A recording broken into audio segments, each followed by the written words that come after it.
You're listening to Cosy English Podcasts. Your cozy place to speak with ease. You are in a work meeting. You know exactly what you want to say, but the English sentence in your head is getting longer and longer. Then everyone looks at you. You start the sentence, and you cannot find the end. Yes. I have a verb, 3 ideas, and no safe place to land. Your English may be fine.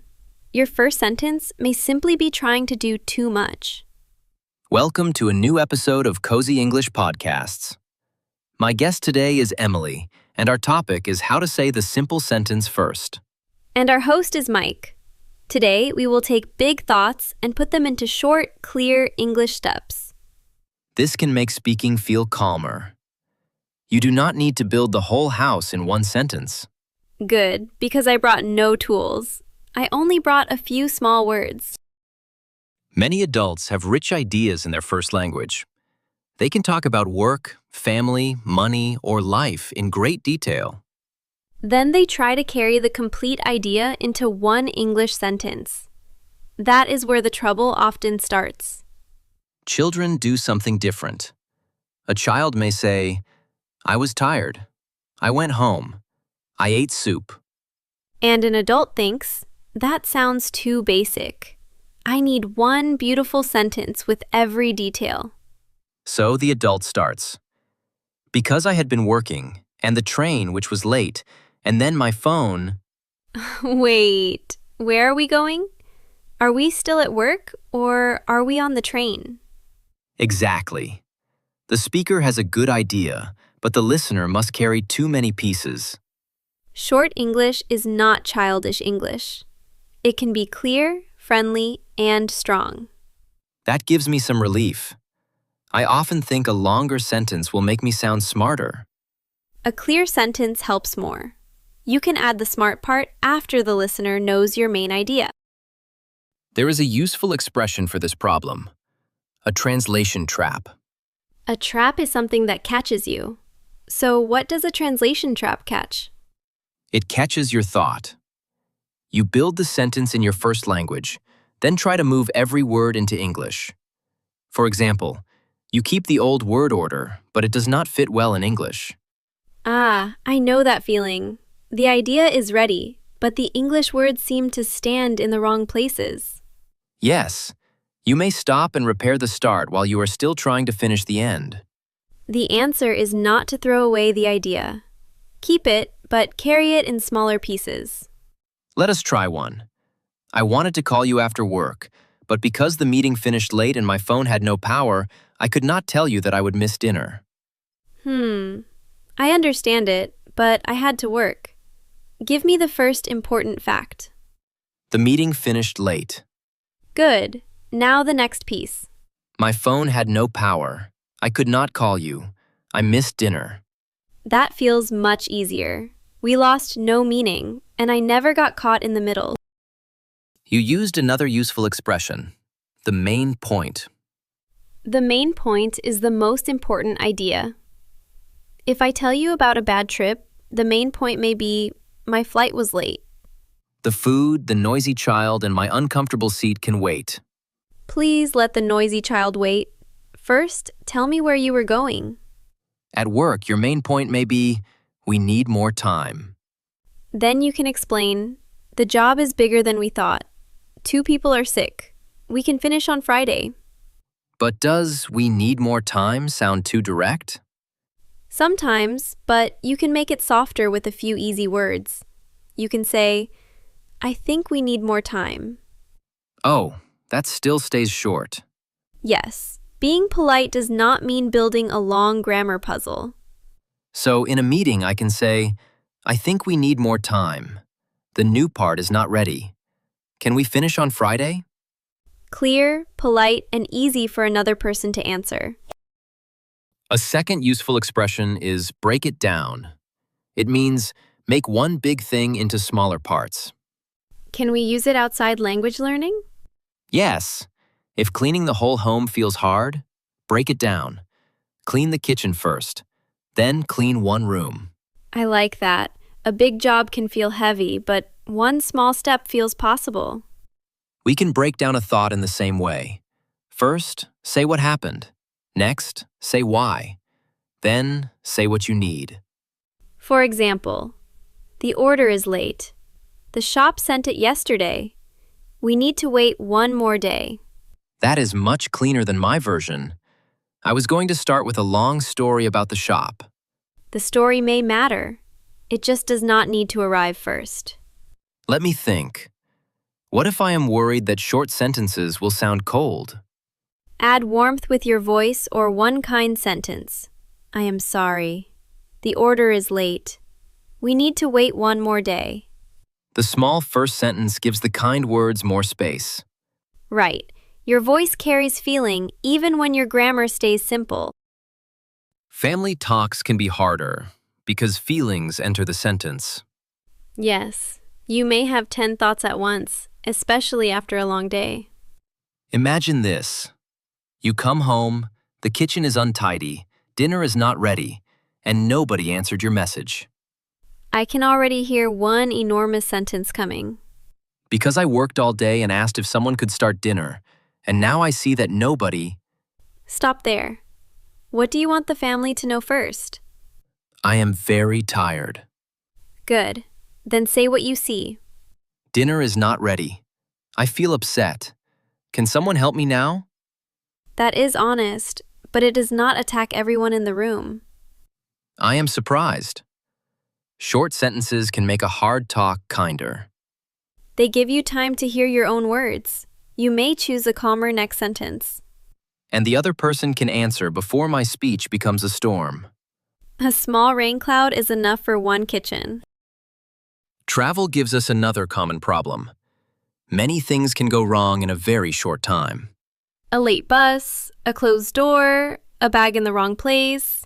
Travel loves a long story. Here is a useful phrase, run late. It means arrive or happen later than planned. My train ran late, so I arrived after 8. We can also say, I am running late. That means I will arrive later than I planned. So I could call a hotel and say, my train is running late. I will arrive at 11. Please keep my room. Exactly. 3 short sentences solve the problem. I do not need to explain the weather, the station, and the man who gave me the wrong information. You can tell that story after you get your room key. Another phrase is miss a connection. It means you do not catch the next bus, train, or flight. A late first flight can make you miss the next flight. Then tell the airport worker, my first flight was late. I missed my connection. What can I do now? That last question is useful. It tells the person exactly how to help. And you still have energy for the answer. Opinions are interesting because we often want to give every reason at once. We also want people to understand that our view has care behind it. Suppose I think working at home is good, but not every day. Start with that. I like working at home, but I do not want to do it every day. Then I can add, it is quiet, and I save travel time, but I miss talking with my team. Your opinion now has shape. I know your answer before I hear your reasons. Some learners begin with all the reasons because they fear the simple answer sounds weak. I think the simple answer sounds sure. The reasons make it stronger after that. Let me test that. I do not think children need a phone at a very young age. Phones cost a lot. Children can also lose them. I understand you, even if I may have a different view. Really? What is your view? A simple phone can help some families. A child can call home. But the family needs clear rules. Nice. We disagreed, but neither of us needed a 5-floor sentence. Let us look at 4 small joining words. And, but, because, and so. Small words, big jobs. But we should give each one enough room. And adds information. I was tired, and I was hungry. It can join 2 short ideas. But if you use and 5 times, the listener may forget the first idea. I went to the shop and I saw a friend and we talked. And I forgot the milk and And now breakfast has no milk. Put down the sentence. I went to the shop. I saw a friend and we talked. I forgot the milk. Much better. The pause after shop tells me one small part is complete. Is it wrong to start a new sentence with and? In everyday speech, it can sound natural. I called the shop, and they said the bag was still there. We should not use it for every new sentence, though. Right. Use it when the new part feels closely joined to the first part. But shows a change or a difference. I wanted to walk, but it started to rain. Can we also make that two sentences? Yes, I wanted to walk, but it started to rain. The pause can make the change feel stronger. So a full stop does not always mean the ideas are far apart. Correct. Your voice can keep them joined. I like the hotel, but the room is small. That sounds calm and balanced. I like the hotel, but the room is very small. That sounds like I have opened the door and found a cupboard. A cupboard with a bed and a tiny window. The grammar is easy in both. The pause changes the feeling.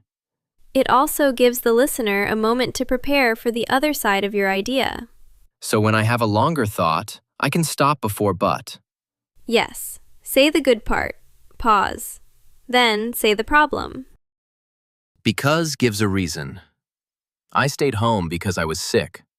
Learners sometimes put 3 or 4 reasons after because. Then the sentence gets lost. I stayed home because I was sick, and the weather was bad, and I had work to finish. And my car? Choose the main reason first. I stayed home because I was sick. The weather was bad too. That little word too saves the sentence. And so gives a result. A result is what happens after something else. The bus was late, so I took a taxi. Because looks back at the reason, so moves forward to what happened next. Exactly. I took a taxi because the bus was late. The bus was late, so I took a taxi. Same story, different starting place. Start with the part that feels easiest. You do not need to search for the perfect form while people wait. What if I want both words? Because the bus was late, so I took a taxi. In that sentence, choose one. The bus was late, so I took a taxi. Or, I took a taxi because the bus was late. One joining word is enough. My sentence can breathe again. This is where a simple sentence can turn into a grammar puzzle. What does that puzzle sound like? Although I was tired because the meeting ran late, but I still went to the shop, so... So, I am holding although, because, but, and so. I need 4 hands. We can cut it into steps. The meeting ran late, so I was tired, but I still went to the shop. Now I can see the order. Meeting, tired, shop. The idea did not become more basic. Only the path became clearer. That matters. Adult learners sometimes judge short speech before they hear how useful it is. They may think, I know more grammar than this. I should show it. Speaking is not a grammar show. You want another person to follow your meaning. And you can use harder grammar later when it helps. Yes. First, find the ground. Then, take the next step. I feel calmer just hearing that. Good. Calm gives your English room to come out. Let us talk about pauses. Some learners fear that every pause sounds like a mistake. They rush because silence feels dangerous. Then, their words crash into each other. A short pause can sound natural after a complete idea. I had a difficult morning. My car would not start. The pause tells me that more information is coming. It does not tell me that you failed. Here is another useful phrase. Give yourself time. It means allow enough time for something. Before you answer a hard question, give yourself time to think. You can say, let me think, and then pause. That is normal conversation. You can also say, well, I see two problems. The first problem is money. That small opening gives your mind a safe second to choose the next words. How long should the pause be? Usually, just one calm breath. If you stop for a long time, add a phrase such as, I am trying to find the right word. That tells the listener what is happening. And most people will wait. They may even feel more relaxed because you are not rushing. We can practice with a simple pattern. First, one fact. Then, one detail. Last, what you think or need. Give me a work situation. The computer system is not working. We cannot take new orders. We need help today.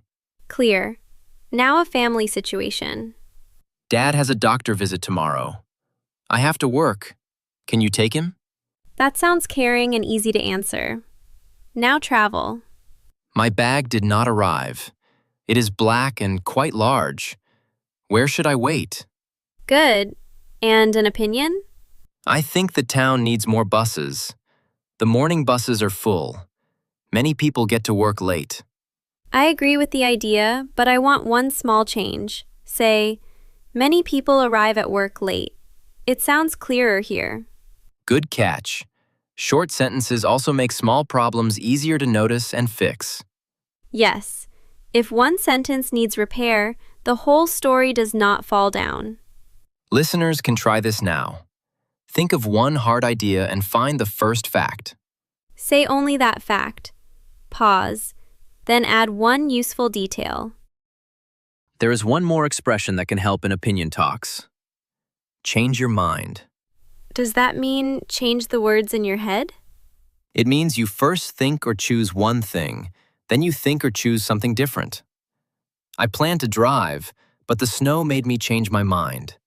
I took the train. So I can say, I wanted the blue chair. Then I saw it in my room, and I changed my mind. Exactly. Short sentences make that change easy to hear. At first, I thought the new work plan was bad. Then I read it again. I changed my mind. That sounds open and honest. A long sentence might hide the change. Or make it sound as if I am still arguing with myself.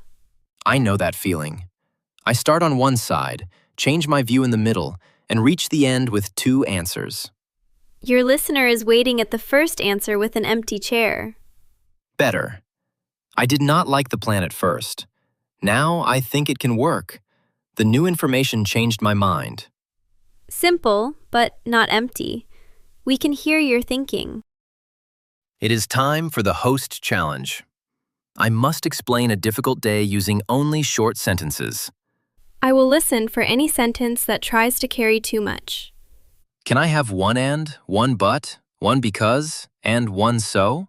Yes, but do not spend them all in the first 10 seconds. All right. Yesterday was a difficult day. I woke up late because my phone had no power. Good start. I know the day and the first problem. I got dressed very fast. I did not eat breakfast. I ran to the bus stop, but the bus left without me. Oh, that hurts. Keep going. The next bus ran late. I arrived at work at 10. My manager was waiting for me. Clear. I am worried for you now. I said I was sorry. Then I opened my bag, and my computer was not there. You left it at home? Yes. I had my lunch, a book, and one clean sock. I did not have my computer. One clean sock? Why was that in your work bag? I still do not know. Maybe the sock wanted a new job. That sentence gets special permission. Continue. I called home. My neighbor had a key, so she found the computer. She brought it to my office. A kind neighbor saves the day. Almost. At lunch, I opened my bag again. My lunch was gone. The neighbor took it? No, I had left it on the bus. You kept the sock and lost the lunch. That is a difficult day. Did I pass the challenge? Yes, I followed every step, and I could feel the day getting worse. I noticed something. I did not need many joining words. Your pauses did some of the work. Each new sentence opened the next small scene. The short sentences also made the funny parts funnier. My computer was not there. Pause. One clean sock was there. Exactly. If you put the sock inside a long sentence, we may miss it. Is there anything you would change? Maybe one place. You said, "My neighbor had a key, so she found the computer. She brought it to my office." That was perfect. Do not add more. I had a beautiful sentence ready about her busy morning. Save it for another story. Fair. Could a listener try the same challenge? Yes. Explain a difficult day with sentences of about 5 to 9 words. The number is only a guide. Clear meaning matters more. Use one because, one but, and one so if they help. Then listen again.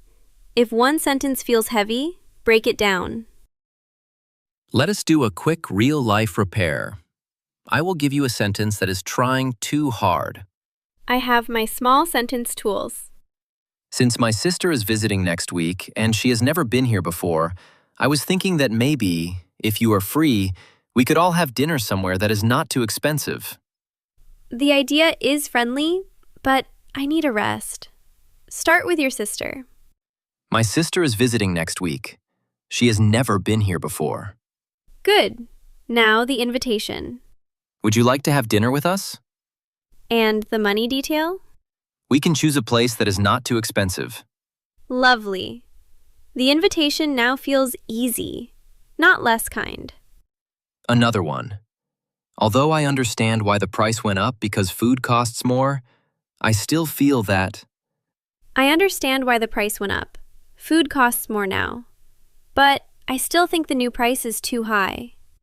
That is direct but fair. Short steps help the listener hear both sides. First, you understand. Then, you disagree. We began in a work meeting, with one sentence growing longer while everyone waited. Now we can return to that moment with a smaller plan. Say the simple sentence first. We need more time. I do not understand this part. I have a different idea. Then pause. Add one reason or one detail. Let the other person follow you. Your first sentence does not need to hold your whole mind. It only needs to open the door. The next sentence can walk through after it. Today, choose one hard thought from work, family, travel, or life. Break it down into 2 or 3 easy sentences. Use and, but, because, or so only when the word makes the path clearer. Thank you for spending this time with us and practicing out loud. Be patient with your pauses. Clear English can arrive one small sentence at a time. Take care and keep your first sentence simple. Goodbye, and see you next time.